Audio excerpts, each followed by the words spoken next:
Hey guys, in this video we are going to see the real-time data engineering interview question on Python. Recently I got this question. Okay, so in this question they ask us to find the third highest number in Python list using inbuilt function and without using inbuilt function. So first we will check that using the inbuilt function. First of all, I will write the program and then explain you. Okay, so what will be our third highest number? The third highest number, our third highest will be our here. The first highest is 9, the second highest is 8, third highest will be our 7. So our output should be 7. Okay, so let's see how we can achieve this using the Python code. We will go to the Python editor. So that list, as it is list, I have copied here, and I'm going to see now. I'm going to using inbuilt function. So using inbuilt function. Okay, so the logic is very simple, guys. Here, if you see using the inbuilt function, so how we can achieve this? Actually, the we can achieve it. What is in my mind is we will sort out this by descending order. Okay, so if we sort it by descending order, so our the very largest number will come at first, then second largest at second, and third largest at this third position. So this sequence we will get after sorting descending order. Okay, and then we will achieve it. How? Let's see how we can achieve it. So let's dot sort, then list dot reversed. Now we'll print what is our output till here. Print list. Let's run. So reverse attribute, the list object has no attribute, reversed. See guys, actually this is not reversed, it is the reverse. Okay, so see guys, we are able to see here it is the 9, 8, 7, 6. So it is according to the descending order, and that's what we was trying to achieve it here. So we got it as a descending order. So now the just one step remaining to achieve our goal here. So the this bracket, list of this bracket, it means we are doing the slicing. So we require the third highest now, so that's why we are trying to do it here, 2 comma 3. So it start with the 0. Let's see how our output will be here.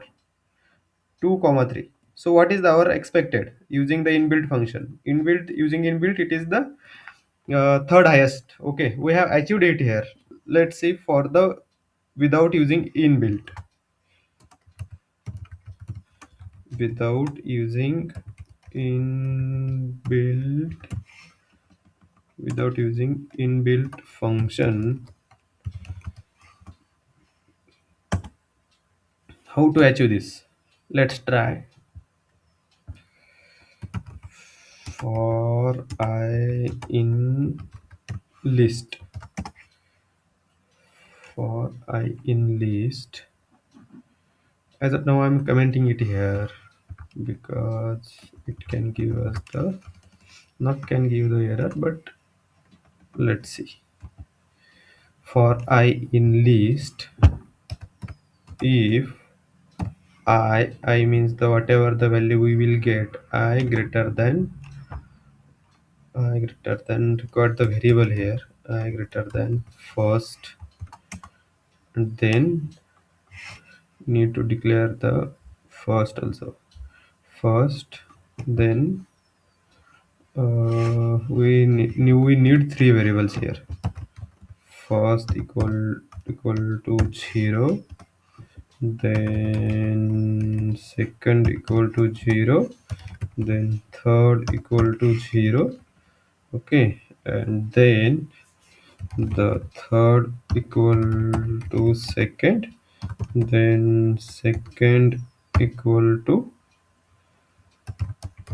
first, and then first equal to I. We'll see how it is coming. I'm going to explain you later. Let's concentrate here as of now. Then L else if we require the second condition I greater than second, then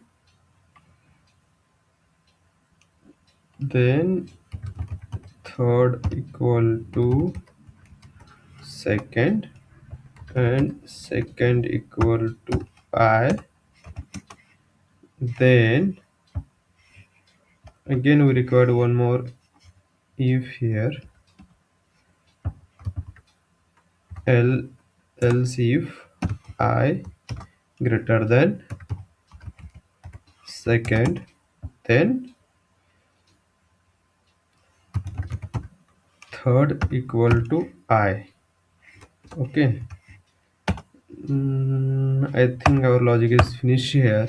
Let's see what will be the inside the third highest. Okay, then third. Let's run. See, we have achieved it here, guys. See, the third highest, we have achieved it here. It is the third highest number here. Okay, so let's see how logic is working here. So first of all, we are moving this list using the for loop. So first of all, in our for loop, our first element will be the I.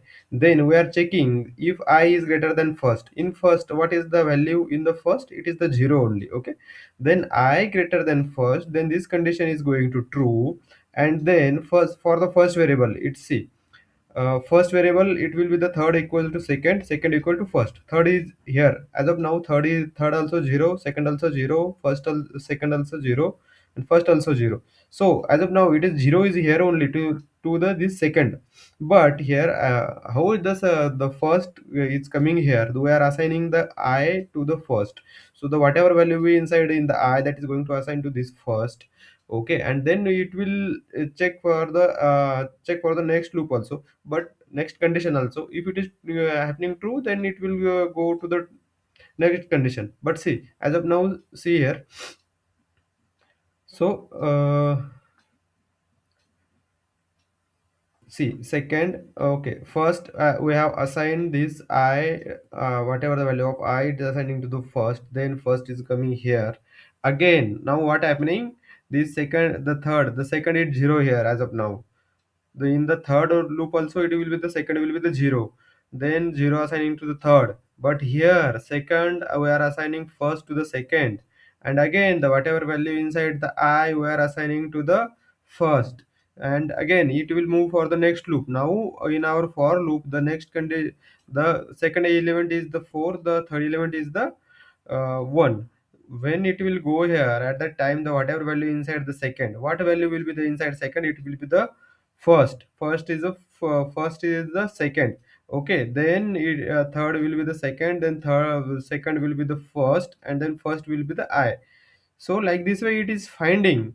So if sorry, I is greater than first, it means that it is going to move the next loop. Okay, and like this way it is running for this other else condition, if else condition also. So you can check it also, and you also try to build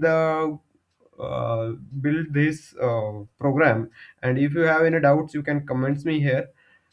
And if you really like this video, please do like, share it with your friends and colleague. Thank you for watching.